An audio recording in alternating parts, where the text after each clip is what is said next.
wa safari zake, watu walimcheka sana, wengine walimpinga, kuwa yeye si Mwokozi.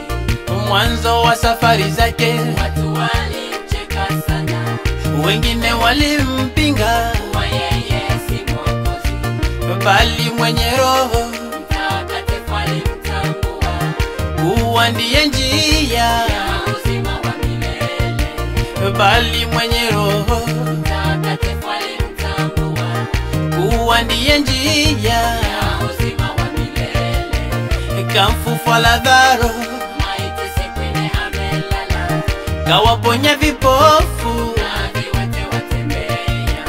kamfufua Lazaro, Maiti siku nne amelala, kawaponya vipofu. na viwete watembea. Yesu wetu